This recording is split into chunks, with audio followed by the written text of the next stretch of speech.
Get in the car. Right at us. The best in the business, Roger Cleveland. Can't wait to get back to Chicago in this week. This is Party of Four, a Mistwood Golf Club podcast.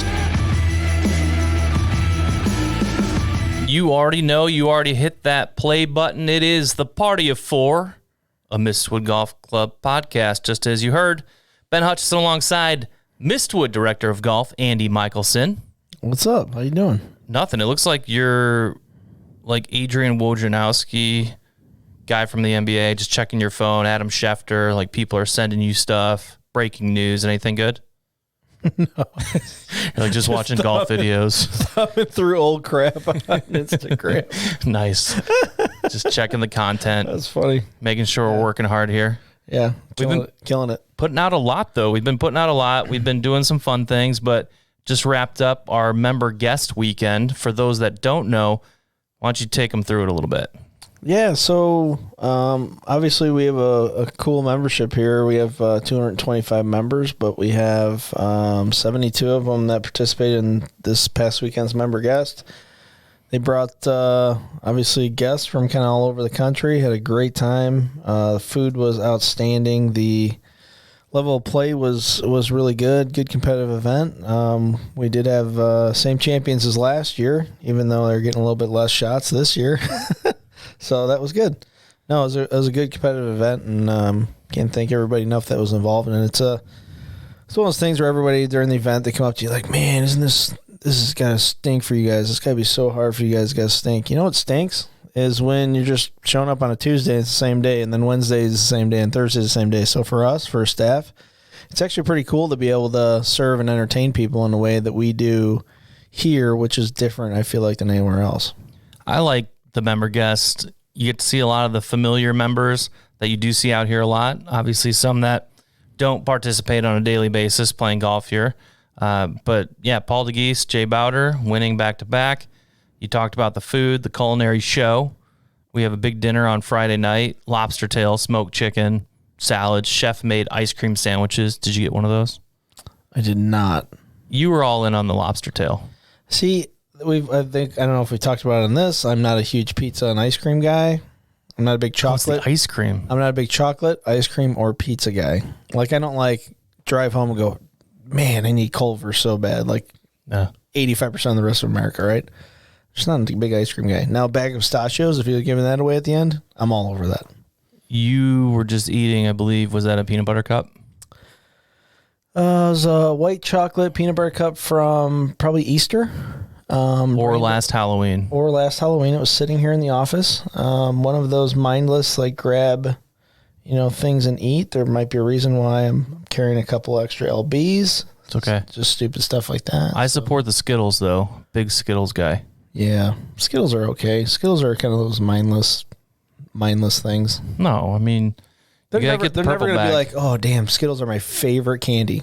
I've never heard anybody say Skittles are my favorite candy. I probably would actually say that. Really? Yeah, I'm not a huge chocolate guy. Those melt everything else, but... More than Swedish Fish, Juji Fruits. Like, I'm that guy. Swedish Fish are good, too. Swedish Fish are great. I guess I like chewy, fruity candies. That would probably go across... Mike and Ike go across the board. Where do you sit on licorice? You have, like, a certain licorice you like?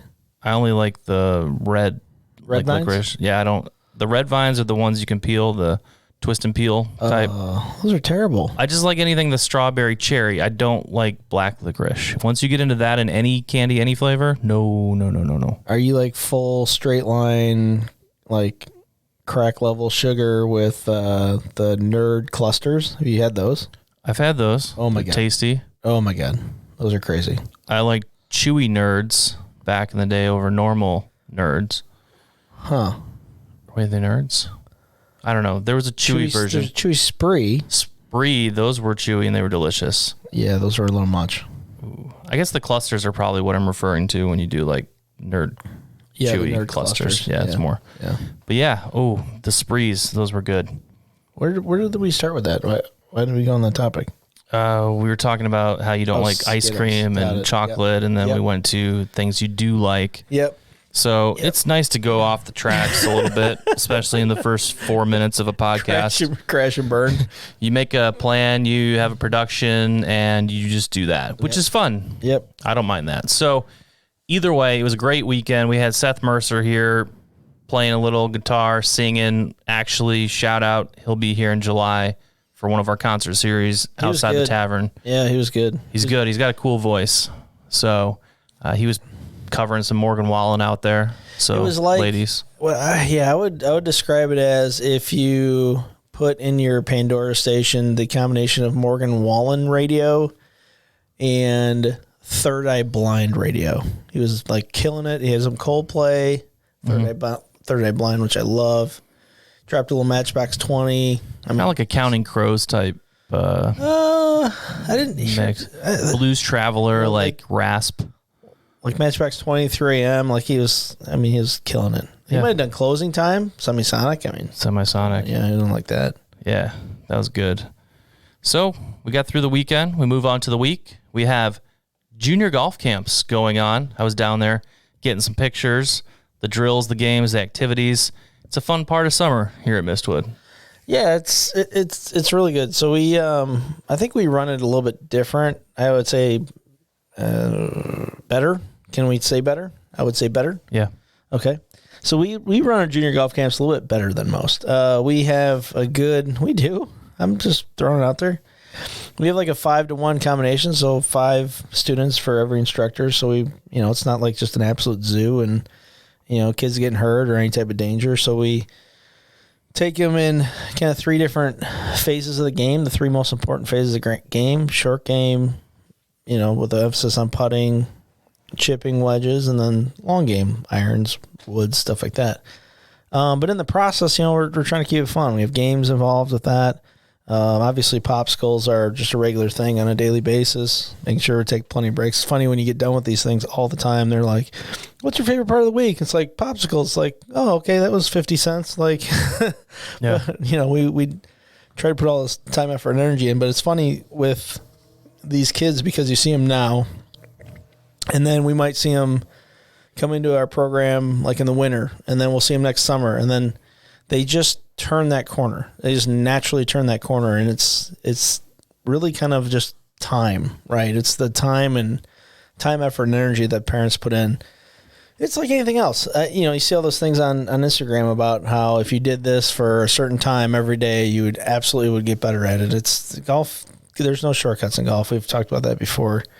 And with these type of, clinics and lessons and things like that, they're really kind of like almost like the hybrid in between a traditional clinic and a one-on-one lesson, really. So, because the amount of information that they're getting is a very high level, and then whatever we're trying to put into a game or something that we're doing with the kids, there's a reason for it, because they're going to get better by, putting these activities to use. So you have 4 days. What ultimately is the goal if this is some of the first golf they've experienced? Obviously, the goal is to continue, right? So I actually had this conversation with the dad this morning. He goes, so the girls on Monday came with one club. Or I'm sorry, they came with no clubs. So we provided them a 7-iron. They came yesterday with a set of clubs. Then I talked to the dad this morning as he was dropping his girls off, and he said they wanted to go to the driving range last night. And then after today's, which is just 3 days in, it shouldn't go this fast, but they're like, should we try to go play? And I said, well, it might be a little early for that, but let them, hit balls a little bit more on the range. If you want to come out here or putt or chip or whatever, so be it. That's fine. I would say maybe it's a little early, but, it sounds like at the end of this whole thing, they actually want to go play golf. So they went from 0 to playing golf in 1 week. So I've heard a lot of good positive feedback from the parents. I hopefully they're not blowing smoke. So I think we got the right process here. And what kind of age range are we talking with these? We put it out there as 7 to 12, just because that's kind of where a lot of beginners fall. But you might catch a 9-year-old that's super good. You might catch a 12-year-old that's never touched a club before. So, we kind of leave that wide open. We group them. So because we have the teacher to student ratio that we have, we group them in specific groups of like players. So I've got like one group of 5 that I know have basically not touch a club much beyond Top Golf. That blows me away too. Is in the past, you talk to a kid and you're like, hey, have you ever played golf before? And they'd say mini golf. In this class, I said, have you ever played golf before? And they're like, well, we've been to Top Golf. It's like, well, that's golf, right? And, it's like, it's pretty interesting how, we've heard it from like Chip Brewer in the past when we done the show. Like, that's going to be the biggest growth initiative in golf, and it will continue to be that way. Like, for somebody to say, oh, well, it wasn't miniature golf, it's Top Golf. Like, well, wait, that's still golf. So it's nice because you're getting them, I feel like, further down the chain. Like, they know at least somewhat how to make a golf swing, or somewhat how to hold a club, or somewhat to hit a golf ball, what's necessary. So it makes things a little bit easier. It definitely immerses them into the game in a fun way. So you're not getting the initial frustration of everything, and you want to be good at hitting the ball. And that's why you have to engage them in a different way, right? Because you can't just like line up 12 of them across the range, go, all right, 1, 2, 3, hit. Okay, reload. 1, 2, 3, hit. I grew up at those golf camps, all right, everybody pick the ball out of the basket. Everybody put it down. Everybody hit a shot. And it was like, it's like anything else. Like the kids that hung around after the golf camp and hit some extra putts and some extra shots, those are the kids that ended up being good. Kids that were like, when is this done? When's my mom coming? Like, okay, those kids are, just in it because their parents want them in it. So yeah, it's been the same in some fashion. It's just we have to make it more entertaining because of the fact there's so many things, like even phones, for example, that make golf look ultra fun, even though golf's hard. And golf's supposed to be hard. In order to get better at golf, you got to do the stuff that's not fun. I'm actually going through this with my own daughter. We had a little spat today, but I won't get into. Mom's pretty upset with me. So, but I can't say your daughter's got a lot of talent. She got a lot of talent, but she could use a lot more work in the short game area. We've talked about that before too. I think we can all work on the short game. Yeah, it's all about the strokes and the putts, man. It is. But the good news is there's more camps later in the summer. Yep. There are more camps later in the summer, and I think it's probably pretty close to filling up. So check availability on our site for that. But the cool thing about us versus somebody else, we engage all winter too. So we have options in the winter. So just kind of make sure that you're staying in tune with that. We'll have winter information stuff come usually out right around September. So just check out for that. Yep. CAP program, Mistwood Golf Dome, year-round operation. Yes, sir. Which you need. You need to keep practicing. Yeah, I can't think of a week in the 52-week calendar that we're not working with juniors in some fashion. Awesome. Well, let's get to our guest segment we have today. It is a conversation you and LPGA teaching pro Nicole Giray had with Illinois women's golf coach Renee Sloan. Here's what she had to say about golf and development.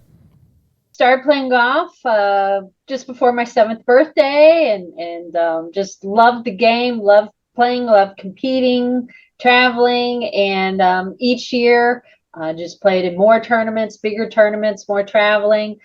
Played on my boys' high school team because at that point in time we did not have a girls' high school team. My senior year we did have 4 girls go out, so we did have a girls' team. So that was helpful in the transition to college golf. And yes, I played here at the University of Illinois and played a good amount with Nicole in college. We got paired together quite often. And then following college, I played professionally for 8 years between LPGA. At the time, it was called the Futures Tour. Played over in Asia for a bit as well. And then was an assistant pro, general manager at some clubs down the Southeast. And then the opportunity arose to come back to the university as my college coach was retiring. And I was fortunate to be given that opportunity, and I've been here now. I'm in my 17th year. So that just wasn't, I don't feel like that was good enough. You're a 3-time All-American, which I don't know how many women have actually been 3-time All-Americans. That's got to be a small list, right? I'm sure there are a few. I'm sure there are quite a number of them if we did some research. But yes, I was. What drove you as far as like in college, especially? What was kind of that driving factor for you? Driving. What do you think set you apart? What set me apart? Ooh, what set me apart? Uh, I guess obviously it takes a certain work ethic, and just a desire and passion and willingness to do the little things. But I feel like I had a good understanding of my golf game, and I knew what my strengths were, and I knew what areas were not my strengths, and was able to develop a game plan for every course, every time I teed it up, that really utilized those strengths to the fullest. And so I think my ability to think my way around a golf course and be able to manage different situations that would arise were very beneficial for me. Hmm. And you did have good work ethic. I remember you wearing out your clubs, those tailor-made irons that you had as a kid. The center was wore out. Like my clubs never saw that. I believe it or not, those clubs are they're sitting right over in the corner of my office. Right? You could see the center, right? The little indentation in the center. Yeah.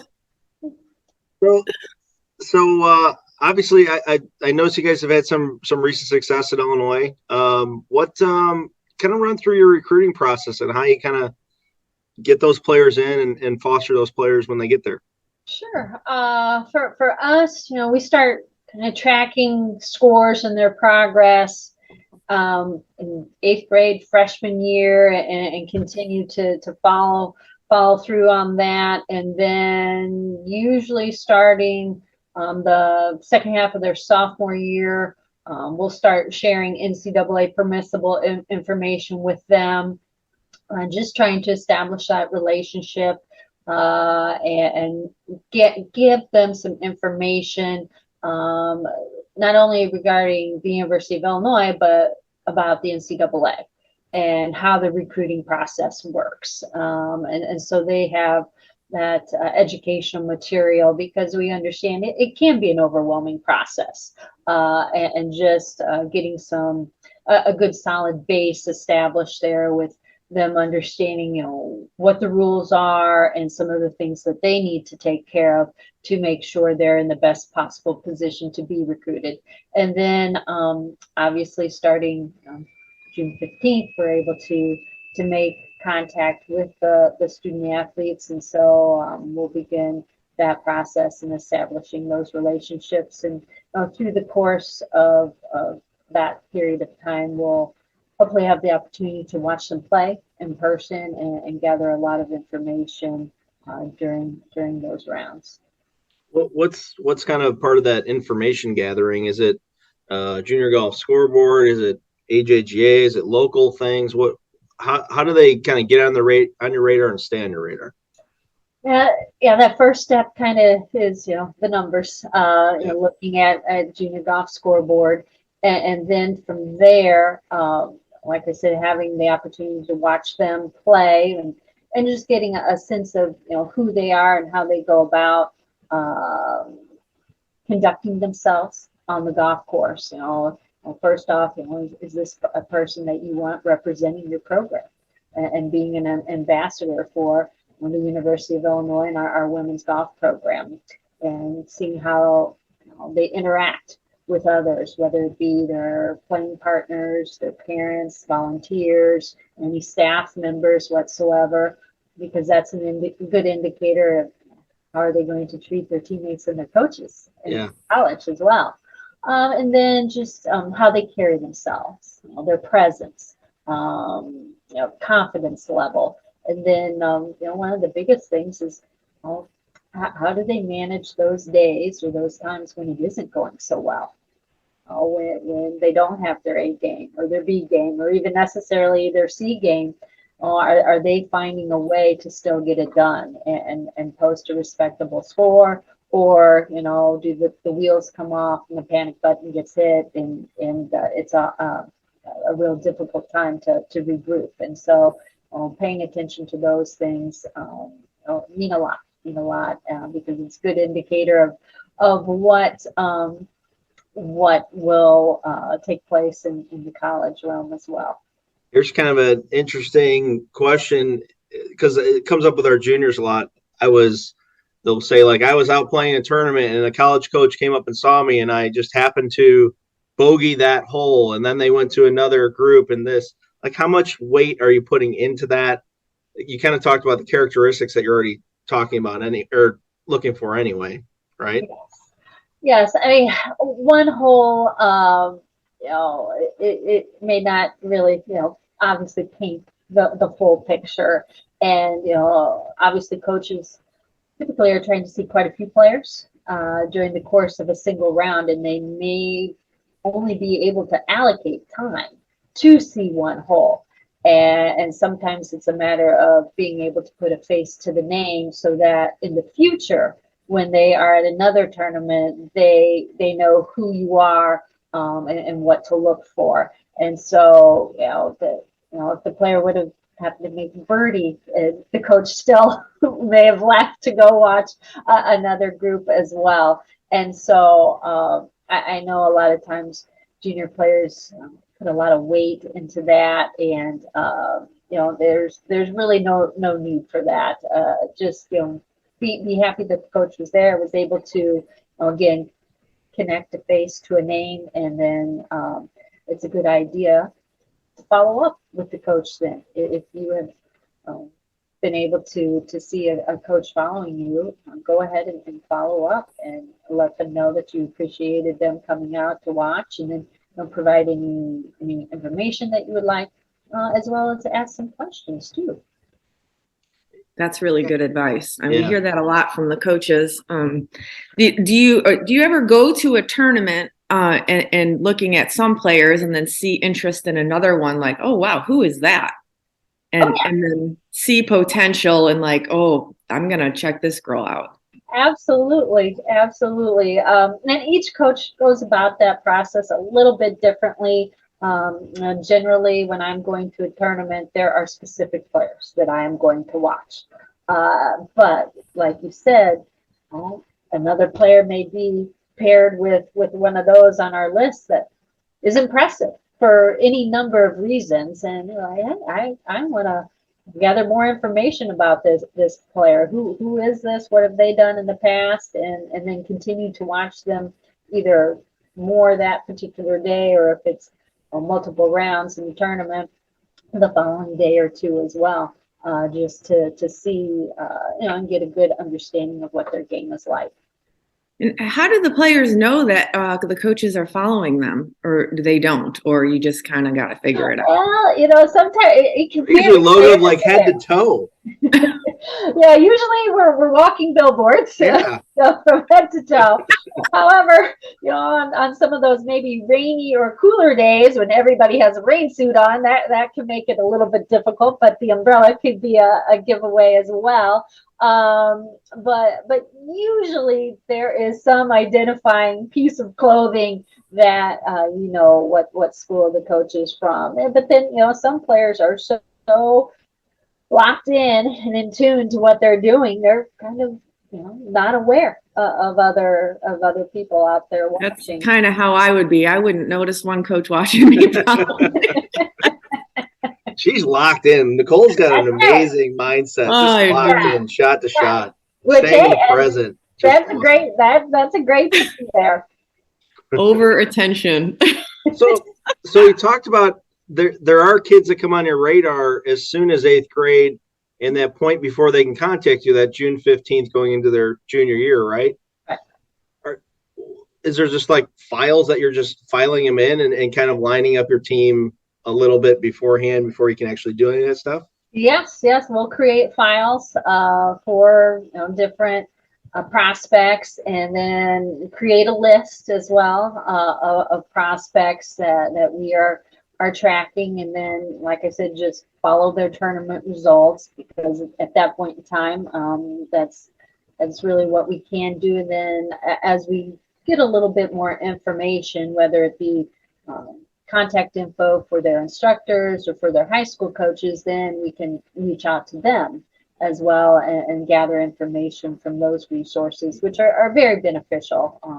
Not only can they speak to their golf skills and abilities, but then to their character and personality.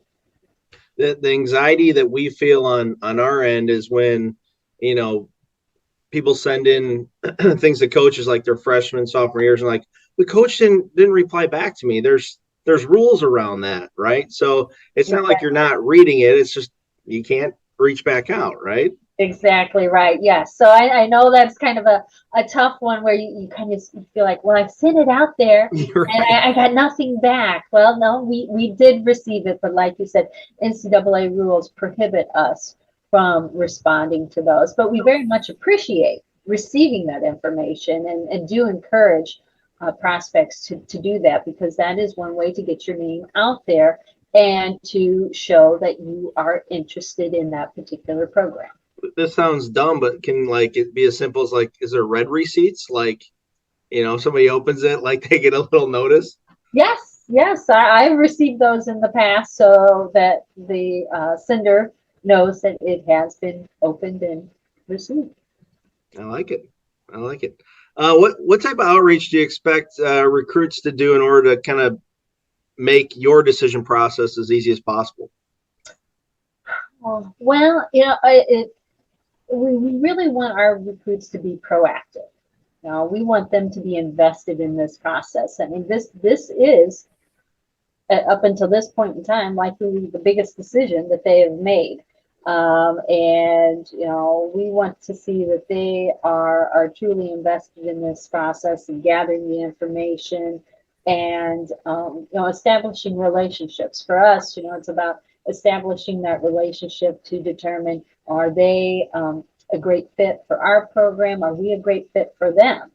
Because we want this to be a beneficial experience for everybody, from not only a golf, academic, as well as personal experience. And so communication is a big thing. So sharing that information via email, via text, via phone, Zoom calls as well. And so just that enables us to really get to know each other. And like I said, establish that relationship. So creating a resume, which includes golf as well as academic information and contact information, not only for themselves, their parents, instructors, high school coaches, anything else or anybody else that they think would be, a person that could speak regarding them and provide coaches with helpful information. And then, just continuing to follow up, whether it's, hey, I played in a tournament, or here's my upcoming tournament schedule. Would love to see you, if you can make it out. But then also, some of the non-golf things as well. It's more than just that golf piece. So if they, experience some success in their life, whether it's from an academic or personal side, share that as well, because that tells a story. It tells That's a lot great about advice. who they are. That was a really cool interview. I love hearing that because it's just different perspectives from different people, different schools in this case. But the 41st Big Ten Women's Golf Championships came down to the back nine before Illinois prevailed over Northwestern and Ohio State at Fox Chapel Golf Club, Pittsburgh. You ever heard of it? It's phenomenal. It is. Phenomenal. Yeah, it's pretty cool to see Illinois women's golf. It's their first one, Big Ten title. Yeah, first one to kind of follow in the footsteps of the men. It kind of goes to show at that level too, you have to have a player's mentality. She was a stud growing up. Nicole just went on and on how good Renee was as a junior. She was intimidating. She's a tough player. I don't know if that's part of the interview or not, but yeah, it's cool to see that here locally that we're breeding talent, because I would say on both tours, I don't think Illinois has done a great job. Not the state of Illinois, not the University of Illinois necessarily, has done a great job as far as getting talent all the way up to the highest level. So we got Nick Hardy, Doug Gim right now for the local guys. Gales, I mean, Nicole Dre might be the best women's player, the most decorated women's player to ever come out of the state of Illinois. Did you see Tommy? Tommy Cool? Yeah, Tommy's getting an exemption to JDC. He's playing in it. Yeah, we saw Tommy out here during the state am. He's a cool cat. I remember watching him play when he was 13 or 14 years old. First year he won the state title as a freshman. He was a freshman in high school when he won the state title. Nice. Yeah, he's great stick. All right, let's wrap it up. The episode here, little PGA news. Most recent meeting, they had it in Detroit, the PIF Saudi deal. 5 hours long. Rory was there. The PGA released a statement after the meeting saying it was a new phase of negotiations to determine if the tour can reach a definitive agreement that is in the best interest of our players, fans, sponsors, partners, and the game overall. So hard to say it's almost like a done deal beyond the original framework of a deal. A lot's at stake on the business side for the PGA Tour, but the reputation as well. Needless to say, it's been an interesting month or year at this point. I mean, that came out of nowhere. That whole thing came out of nowhere. Yeah. Rory, Rory's the face of it, so he has to be on the front lines for understanding what's going on. It sounds like Patrick Cantley, boring, is leading the charge for going against this whole deal. Oh. So I don't know. Who cares about him? Him and Shoffley, maybe? I don't know, but I don't know. I don't think it's going anywhere. I think it's probably just a little bit of. I actually think the hardest question going forward is how to make good on the guys that stayed, right? Yeah. So it should be easy. Like quantify what they missed out on. Here's $2 billion and go away. Like, it should be easy. We promised you this and that, and then you stayed, and then sorry. It's just money. Yeah. Like, in a weird way for them, it's just money. It weirdly comes down to just money. Like, just give them some money and have them go away. Yeah.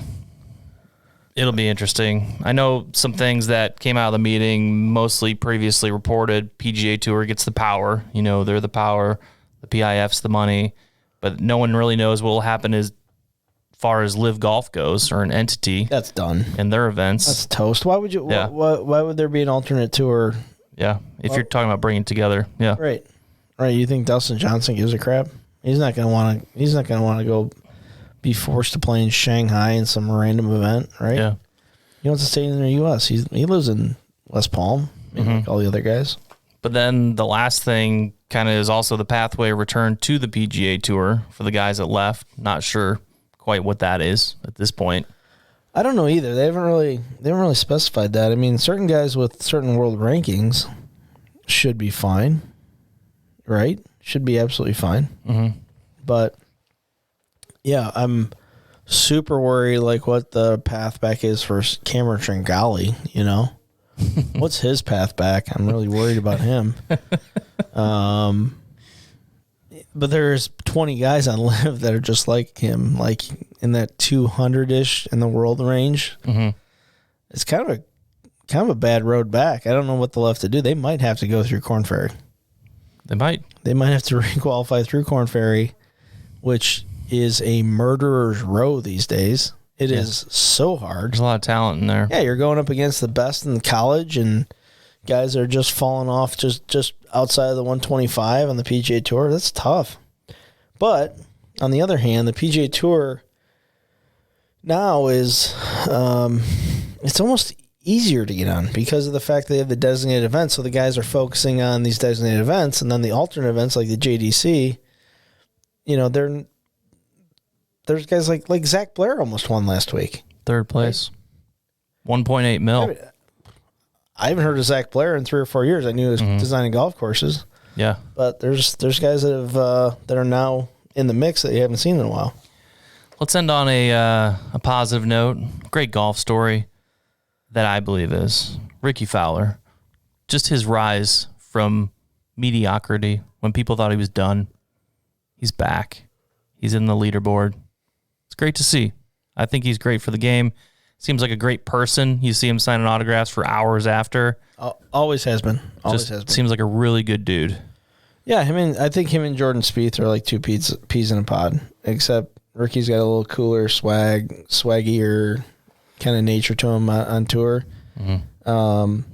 There is very few guys that have a fan following that even touches Ricky. I mean, for his actual record, it's pretty amazing on what he's able to do. But yeah, I think that it transcends in all sports. Like, people that aren't fake, people love the most. Like the guys that are like not douchey, not fake, like those are the guys that really have staying power. You know, I've played golf a few times with Tony Romo. I think he's the greatest dude in the world as far as, like, he's just the most normal dude. And guess what? That comes through. Like, when he's broadcasting a game or people meet him and stuff like that stuff comes through. And all you need is some people to tell a good story about yourself, and that just makes everything better. We even have that here to a very, very small degree. You entertain somebody well here, then they tell their buddies, and their buddies come, and then they have a good experience on it. It's just spreads like wildfire. Yep. Good things happening to good people. I'm a fan of that. Let's come back with another great episode a couple weeks from now, Andy. Adios. Sounds good. See everyone next time. Get in the cart. Right at us. The best in the business, Roger Cleveland. Can't wait to get back to Chicago in this one. This is Party of Four, a Mistwood Golf Club podcast.